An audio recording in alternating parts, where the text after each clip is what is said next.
101 bitches they 10. وكالعادة فصل الصيف، فصل الربيع ولا فصل الصيف ده؟ وحشتكم الفلوجات بتاعت يومياتي، فالنهاردة احنا يومياتي. صاحبي جايلي عشان خارجين ونقضي يوم كده لطيف خفيف في الجو الحلو اللي انتوا شايفينه ده. وخليكم معانا نشوف هنعمل ايه النهارده، واليوم النهارده عامل ازاي. بالمناسبه ده يوم اجازتي في امريكا، فالصيف هنا. كنت في الشتاء بقضيه في البيت، بس الصيف لازم نخرج بقى نشوف ورانا ايه، مش هنقعد في البيت يعني. جايب الجاكيت عشان لو الدنيا حررت، قصدي عشان لو الدنيا بردت فيترمى ورا، ده ملوش لازمه. What's up? I'm vlogging by the way. How much was this car? How much was it? ها؟ 20,000؟ العربية دي سعرها مليون جنيه يا جدعان. أول ما اشتريها، بس هو بيحب التعديل بقى، بيعدل عليها وبيعمل حاجات كده، بس أنا ضد إن أنت تعدل على عربية. خلاص بقى. أحسن حاجة في الصيف يا جدعان هي الشجر ده، يعني شجر والدنيا حلوة.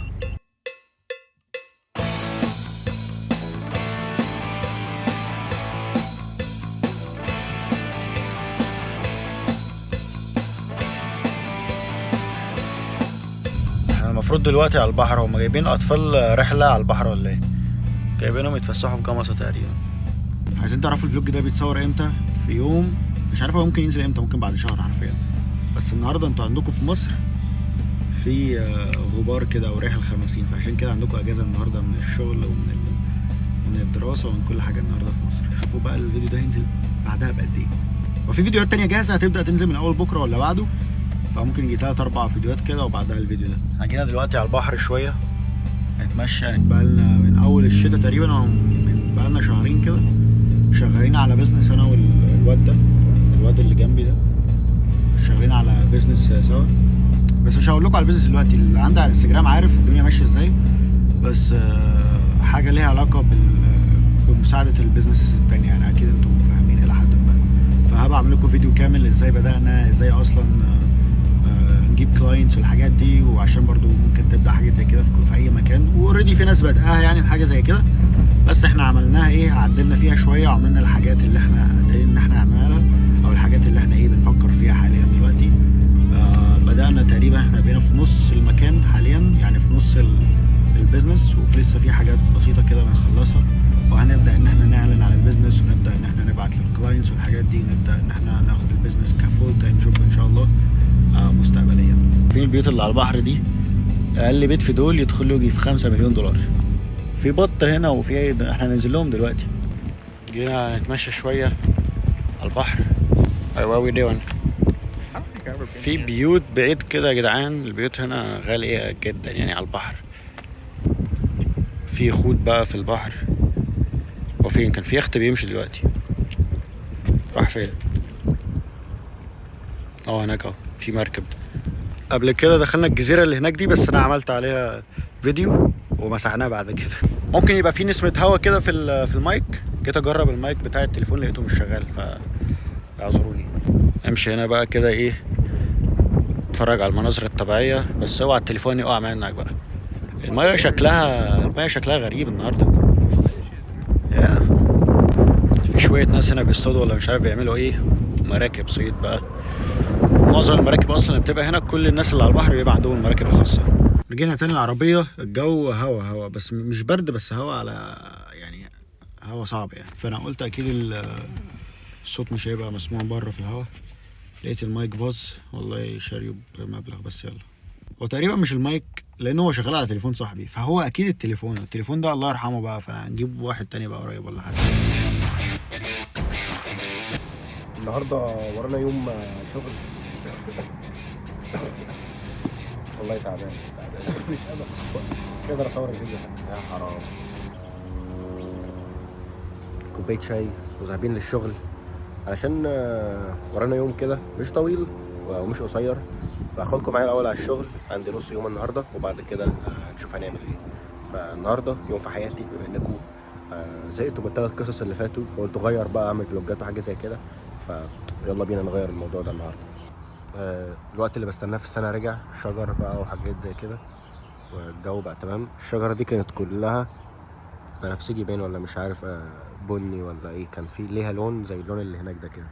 بس جت عاصفة بقى وقعت كله بقى على الكراسي كده زي ما انتم شايفين لحد ما نشف، فكل حاجة وقعت على الأرض. بقى لي كذا يوم تعبان والله، النص اللي فوق ده كله من أول دماغي تعبان، سناني بتوجعني شوية، دماغي بتصدع شوية، زوري بيوجعني شوية، رقبتي نمت غلط باين ولا مش عارف ايه فبتوجعني شوية. فالدنيا معايا الأيام دي الله وكيل. فاحنا مش هنشغل بقى أي تكييفات في العربية ولا أي حاجة، هنسوق كده في الحر اللي احنا فيه ده ونقفل الشبابيك لحد ما ريحتنا تطلع. عن المطلع او المكان ده عندنا كده بيبقى وقت الشتاء، لو انت نازل بالعربيه ادي على نفسك. ايه يا عم السنجاب، هدوسك يا عم السنجاب. تدعي انك تطلع او تنزل من المطلع اللي هناك ده، وواحد زيه عندنا في اول البيت، انك يعني ما العربيه ما تتزحلقش منك او حاجه تحصل يعني. ده اكبر كره للشتاء يعني. النهارده الحد والجو جميل، الناس كلها شويه وهيخرجوا ولا زمانهم خرجوا اصلا فطروا، بعد كده هيطلعوا على البحر ويقضوا يوم سعيد جميل. واللي وراه حاجه بيعملها في الويكند، سبت وحد، جماعه القرايب بيروحوا عند القرايب والصحاب بيخرجوا وهكذا، وانا رايح الشغل طبيعي يعني. شايفين الشجر ده الناس بتجيبه صغير، الشجر اللي شفتوه ده الناس بتجيبه صغير وبعد كده بيسيبوه يقعد يكبر لحد ما يغطي على حوالين البيت عشان انت معدي ما تشوفش البيت. انا صوتي فيه حاجه، الفيديو ده استحملوا لي بالصوت ده مش صوتي بس، ده تقريبا ده في حاجه في كل حاجه تقريبا. الحقوا لقيت زعلان. والبيزنس باختصار ان هي ماركتنج ايجنسي كومباني. بصوا معظم الناس في العالم بتعمل دي على اساس تبقى مترتبه يعني على الاونلاين بيزنسز، اللي هو مثلا حد بيبيع هودي، حد بيبيع منتج مثلا اونلاين، فبيساعده ان هو يبيع كتير وبياخد نسبه من الارباح من الادز او الحاجات دي. بس اللي احنا هنعمله اللي هي هتبقى على ارض الواقع. مثلا انت عندك بيزنس مثلا بتفتحه جديد او هكذا، او عندك بيزنس من زمان واحتاج ان انت يبقى عندك سوشيال ميديا وفيديوهات وحد مهتم بالحاجات دي، فبنيجي احنا لعندك نصور لك كل الفيديوهات بتاعتك، بناخد لك السوشيال ميديا ليفل تاني، بنعمل لك بوسترز وحاجات زي كده بنسبه في الارباح في اخر الشهر، او بالنسبه اللي احنا بنتفق عليها في اخر الشهر، مش لازم الارباح يعني. وبس يعني فده البيزنس يعني عموما. فدلوقتي من ساعه لما كنت رجعت من مصر فشغالين على الموضوع ده، بدانا ان احنا يعني معدات بقى نشتري حاجات، نفهم الموضوع ازاي ممكن يشتغل وهكذا، وبالفعل يعني مشينا في الموضوع شويه والموضوع ماشي يعني تمام. فعشان ما اتكلمش فيه كتير هنا هبقى اعمل لكم فيديو كامل وهسميه ازاي بدات البيزنس بتاعي. ولحد دلوقتي احنا مش متاكدين البيزنس ممكن يمشي حلو ممكن يمشي لا، بس ان شاء الله عندي خير يعني، عندي يعني حسن ظن بما اني فاهم في الحاجه دي كويس وعارف انا بعمل ايه وبعرف اطلع شغل بروفيشنال بعيدا عن الفيديوهات اللي بتشوفوها دي يعني، لان دي فلوجات فطبيعي يعني تبقى يعني بالكواليتي الضئيله دي. فبس يعني ان شاء الله خير، هبقى اعمل لكم فيديو جاي مش عارف الجاي او اللي بعده، اشرح لكم كل حاجه من الاول لاخر، وحاجه انت ممكن كمان تعملها في اي مكان. فبس تم الوصول الى الشغل، ندخل نشوف الكلام على ايه النهارده. اهلا بيكم. الساعه بقت 4 بعد 4 ساعات شغل تقريبا او 5 ساعات النهارده. فبس في الطريق نعمل اوردرين دورداش. دورداش ده اكل وحاجات زي كده، بعد كده نكمل اليوم. تقريبا هنقضي اليوم شغل بقى في دورداش وحاجات زي كده، بس هروح البيت الاول. بس في الطريق بالمره نوصل الاوردرين دول ونتكلم شويه عن دورداش ونكمل اليوم بقى، يا اما هنعمل دورداش ونتكلم شويه او هنشوف هنعمل ايه في الاخر. اول اوردر لكلاب، انا مش عارف انا الشغلانه دي حرام ولا حلال. اول اوردر خلاص وصلناه. هضطر اقفل البرنامج دلوقتي اروح البيت لان حاسس ان انا يعني ملحوس شويه، انا مؤاخذه في الكلمه، فاروح كده اغسل اصلي اللي فاتني وبعد كده ايه اجيب الكاميرا الجو برو كده اعلقها على المرايه هنا، لان انا قاعد بصور بالتليفون فعايز اصور واوريكم برده ايه اللي طلع وايه الحاجات دي، ونطلع تاني نكمل شغل في البتاع ده. اول اوردر ده وصلته كان تقريبا ب $10 وكذا سنت، فمش وحش. انا اوريدي طالع من الشغل ورايح على البيت وبيتي قريب بتاع 5 دقايق، فشغل دماغك. دي جو برو 12 كنت جبتها فهعلقها هنا، ما كنتش وريتها لكم يعني بس جبتها من فتره. اشتريتها فيها المايك، هي دي حلوه يعني بتنفع في التصوير. فيها البتاع دي اللي بتتلبس على الدماغ بتبين الفيو كده يعني.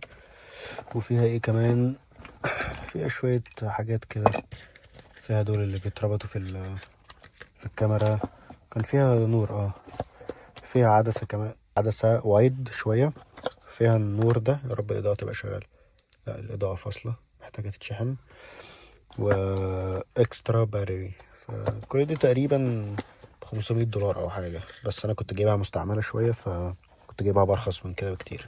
فاللي انا عايز اعمله دلوقتي ان احنا هنلزق دي، القطعة دي بتتلزق كده، وبعد كده الكاميرا بتبقى عليها، فهنجرب نعملها دلوقتي.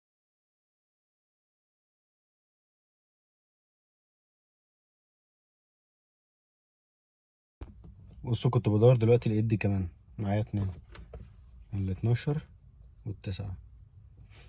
تقول مستر بيست، وانا اصلا بصور يجي 4 فيديوهات في السنة. في هنا يا جدعان شركة طيارات هليكوبتر، صناعة طيارات وبيعملوا حاجات زي كده. الشركة دي فيهم مطار هنا برضو، المطار اللي انتوا شايفينه ده بيطير منه الطيارات والحتت دي، عندهم هنا كمان.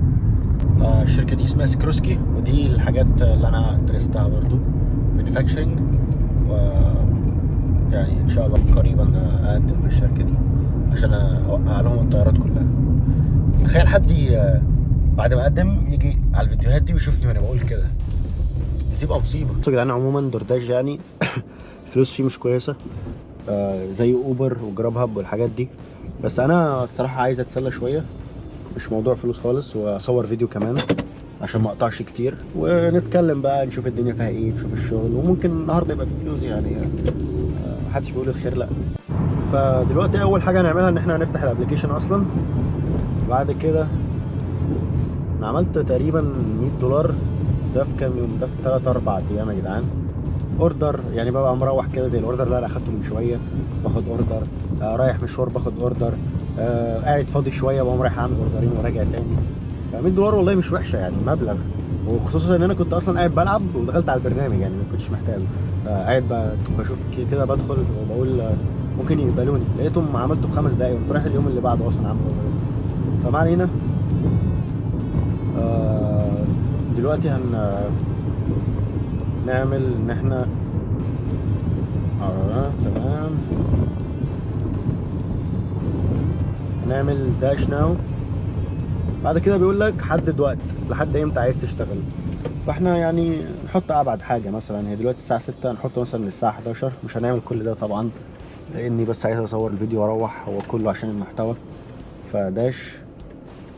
ودلوقتي هنا احنا بادئين وهي 0 زي ما انتم شايفين، في هنا 0 وبس. دلوقتي ممكن يجي لنا اوردر في اي وقت. وشكو حلو لسه حتى قبل ما اتحرك جالنا اوردر من ترامبل مول، فهنعمل له اكسبت.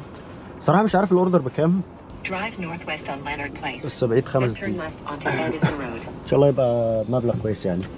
ده علامه حلوه ان احنا على طول ما قعدناش بقى نلف وكده علشان يجي لنا اوردر، فعلى طول ايه الشغل على طول. فيلا بينا نوصل نجيب اول اوردر ونرجع لكم تاني. المطعم اللي جاي ياخد منه الاوردر في المول، فاحنا دلوقتي وصلنا على المول. نروح نجيب الاوردر ونيجي. جبنا الاوردر من الاستاذه جيسيكا، وللاسف الاوردر بعيد 17 دقيقه يعني، سفر محتاج دعاء السفر يعني. الاوردر ده لو اقل من $15,000 انا هروح بجد يعني، بجد، لان انا تعبان زي ما انتم شايفين يا جدعان.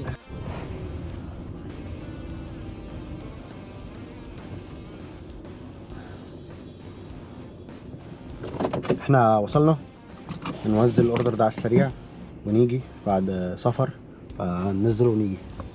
بجد انا مش فاهم، انا رحت هنا لقيتها بتقول لي هي تعالى الناحيه دي، تعالى رايح فين؟ الاوردر ده يا جدعان كان بكام؟ ب9 9:38. انا رحت الناحيه دي في بيت فيه 3 شقق، 41 42 و44 43 كان الناحيه التانيه. طب تحطهم مع بعض، فانا رحت الناحيه التانيه بتشيك يعني، بشوف لقيتها بتقول لي هي تعالى الناحيه دي.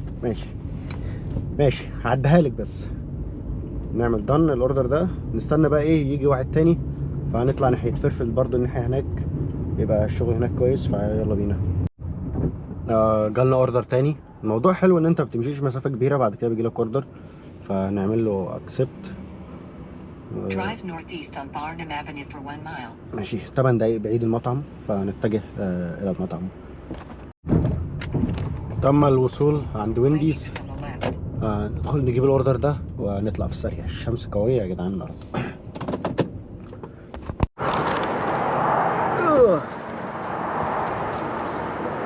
انتوا فين يا جدعان؟ بدور عليكم من ساعتها.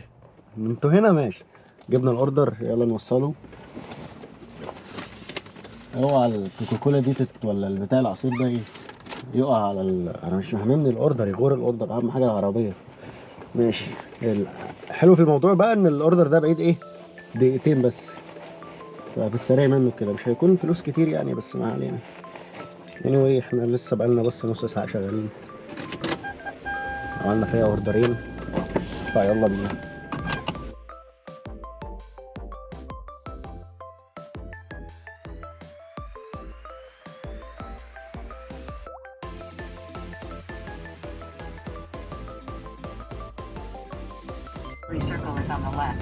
وصلنا للاوردر بسرعه، المفروض هو سموير هنا.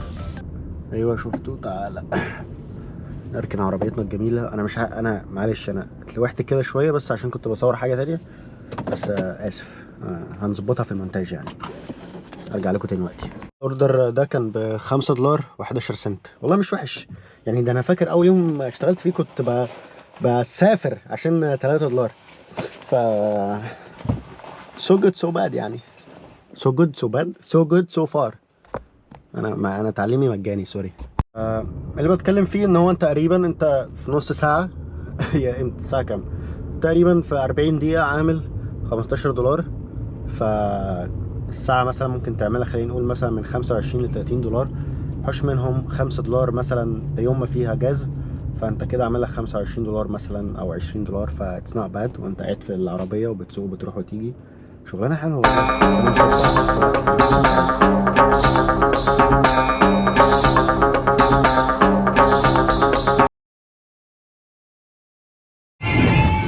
الدراري جالنا واحد الاوردر، لكن قالوا فيه الكيترينج يعني معناته الاوردر الكبير، ولكن ده بقى انا في الطريق شادد الطريق هنروح نجيب هذا الاوردر على السريع. نجيب الاوردر ده ونرجع تاني بعيدا عن ام كلثوم اللي انا بسمعها دي.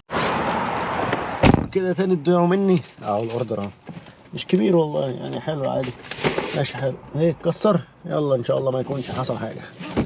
الاوردر بعيد 14 دقيقة، ف يلا بينا. تقريبا وصلنا للإخوة الأعزاء. where is 140? Is that 140? You? 140? Okay right there بتشاور لي. تعالي يا حلوة هديك الأوردر بتاعك. exit مركز delivered confirm. يب $21. يا دين النبي يا جدعان، ده أنا جاي لكم يا جدعان $21 يا جدعان. ده انا مش ده انا كنت بقول ده انا دماغي صدقت ورايح البيت. لا انا مش رايح بيوت. ما شاء الله حلو. بصوا يا جدعان، في ساعه تقريبا عملنا $35. فانا كنت عامل حسابي ان الاوردر ده مثلا يطلع ب$10 ولا حاجه، ف $35 مش وحش في ساعه. فحلو. قول مثلا نشيل منهم $5 جاز، فتقريبا احنا عملنا $30 وانت قاعد في العربيه وشغال ورايح وجاي وتسمع ام كلثوم كمان والدنيا تمام. فالحمد لله يعني. دلوقتي بتقول لي الاوردر كان كبير بس اتكنسل، ما حطوش نص الحاجات عشان ما كانش عندهم. وده اللي انا استغربته يعني، لانه كانوا كاتبين لما بعتوا الاوردر ان هو اوردر كبير، كيترينج اوردر يعني. فلما جيت ابص لقيته اوردر صغير فاستغربت يعني. فقلت يلا يعني مش مشكلتي ماليش دعوه. جالنا كمان اوردر فعملت له اكسبت دلوقتي. بعيد 4 دقايق فيلا بينا. هيكون اوردرات من الحاجات البسيطه اللي على قد حالها كده، مش اوردر كبير بقى ولا كيترينج ولا كده. هيكون في الحدود $5 $6، فحاجه يعني بسيطه.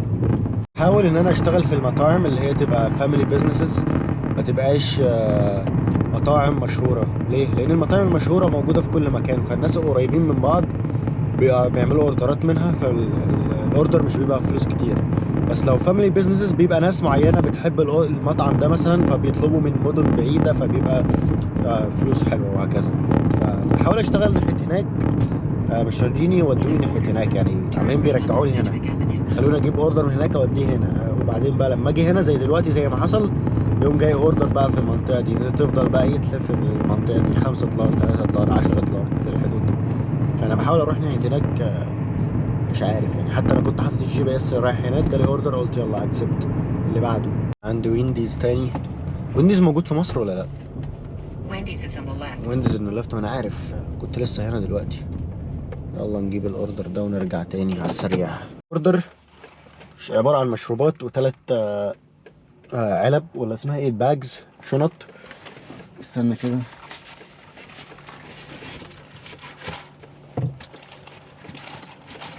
حطيتهم على الارض. اهم حاجه المشروبات دي ما تقعش. فبس they better give me like $15 for that shit bro. يلا بينا. وصلنا لإيري. طب هو إيري، طب فين البتاع؟ ماشي. طب فين احنا وصلنا للأوردر، بس أنا شايف مبنى ضخم تقريبا في جوه بيوت كمان، بس مكتوب عليه إيري. طب مين بقى جوه البتاع ده اللي عايز البتاع ده؟ طب والبتاع ده مين اللي هنديله البتاع ده؟ خلينا نشوف لو في مدخل ولا حاجة. الأوردر ده كان فيه $7 تقريبا. فاحنا دلوقتي وصلنا لكام؟ $42 و89 سنت. هي فين هناك اهي. فمش وحش خالص. فدلوقتي الصراحة قبل ما يجي اوردر عايز اقفل البرنامج، لان حاسس بصداع غريب كده، لانه من قلة الاكل، لاني انا ما اكلتش من الصبح غير تقريبا لما رحت الشغل حاجة قد كده. فعايز اروح البيت اكل حاجة على السريع واجيب الشحن عشان تليفوني هيفصل تقريبا 30، وبعد كده نكمل شغل تاني. المفروض دلوقتي هخرج اكمل شويه، بس بجد حاسس بصداع صعب جدا. حتى جيت اكلت فقلت ممكن ارتاح شويه، بس الصداع كامل. المهم انتوا خدتوا فكره يعني عن الدرداش وكده. بس انا اوريكم في الساعتين. المفروض ستارت تايم كان الساعه 6،